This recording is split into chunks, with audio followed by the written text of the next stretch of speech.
തൃശൂർ ചിറങ്ങരയിൽ ജനവാസ മേഖലയിൽ വളർത്തുനായയെ പിടിച്ചത് പുലി തന്നെ. പുലിയെ പിടിക്കാൻ കിണിവെക്കും 2 ദിവസം മുമ്പാണ് ചിറങ്ങര മംഗലശ്ശേരി പ്രദേശത്ത് പുലിയെ കണ്ടത്. ആനന്ദ് പുത്തൂർ ചേരുന്നു വിവരങ്ങളുമായി.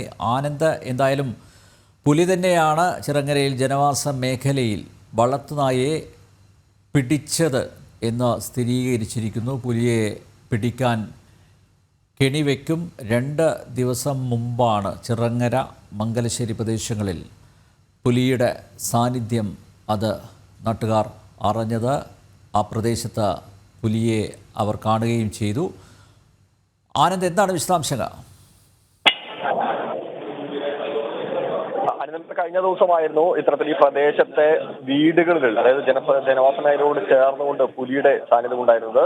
ഈ വളർത്തുനായെ അടക്കം പിടിക്കുന്ന സാഹചര്യത്തിലേക്ക് പുലി പോവുകയും ചെയ്തു. സമീപത്തുള്ള CCTV ദൃശ്യങ്ങളിലാണ് ഇത്തരത്തിൽ പുലിയുടെ ചിത്രം പതിച്ചിരുന്നത്. പക്ഷേ ആദ്യഘട്ടത്തിൽ തന്നെ പുലിയാണോ എന്നുള്ള ഒരു സംശയം നിലനിന്നിരുന്നെങ്കിലും ഇപ്പോൾ അത് പുലിയാണെന്ന് തന്നെ വനംവകുപ്പും ബന്ധപ്പെട്ട ഉദ്യോഗസ്ഥരും സ്ഥിരീകരിച്ചിട്ടുണ്ട്. എന്തായാലും പുലിക്ക് വേണ്ടി കൂട് നിർമ്മിക്കാനും ഈ ജാഗ്രത തുറന്നുകൊണ്ടു പോകാൻ തന്നെയാണ് ഇപ്പോൾ പഞ്ചായത്ത് പ്രസിഡന്റ് അടക്കമുള്ള, അതായത് കൊരട്ടി പഞ്ചായത്തിന്റെയും വനംവകുപ്പ് ചേർന്ന് പോലീസും ചേർന്ന് നടത്തിയിട്ടുള്ള ഒരു യോഗത്തിൽ തീരുമാനമായിട്ടുള്ളത്. പുലിയെ പിടിക്കാൻ കെണിവെക്കും. പ്രദേശത്ത് 4 ക്യാമറകളും അതുപോലെ തന്നെ കൂടും സ്ഥാപിക്കാൻ കൊരട്ടി പഞ്ചായത്ത് ചേർന്ന യോഗം തീരുമാനമാക്കിയിട്ടുണ്ട്.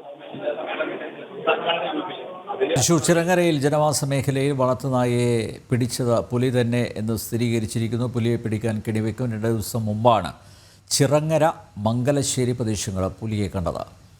ആനന്ദ് പുത്തൂരാണ് വിവരങ്ങൾ നൽകിയത്.